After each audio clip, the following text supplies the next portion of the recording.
Pamoja na kuwa uchaguzi ulifanyika, kulitokeza vurugu za uvunjifu wa amani ambao ulisababisha uharibifu wa mali, kupoteza maisha na kuhatarisha usalama wa nchi.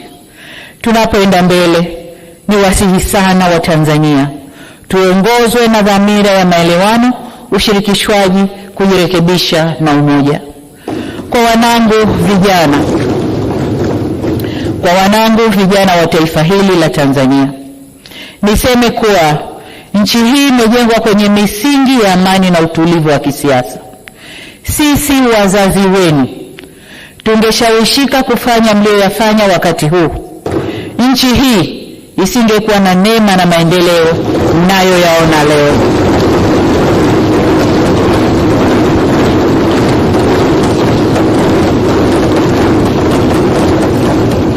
Mheshimiwa Spika, nataka nirudie hilo kwa wanangu vijana wa taifa la Tanzania. Sisi wazazi wenu, kama tungeyafanya mlioyafanya nyinyi, nchi hii isingekuwa na neema na maendeleo mnayoyaona leo.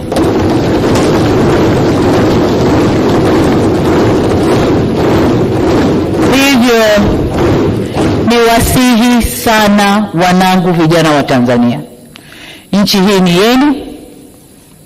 Kwa shida zozote zile zinazowakabili, msikubali hata siku moja kushawishiwa kuichoma nchi yenu wenyewe.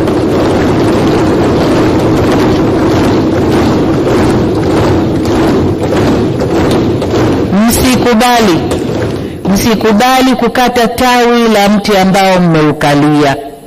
Msikubali kabisa. Hili nawaomba mlikatae kwa nguvu zenu zote. Ninyi ndio walinzi na wajenzi wa taifa hili, na wasihi kamwe msije kuwa wabomoaji wa taifa lenu.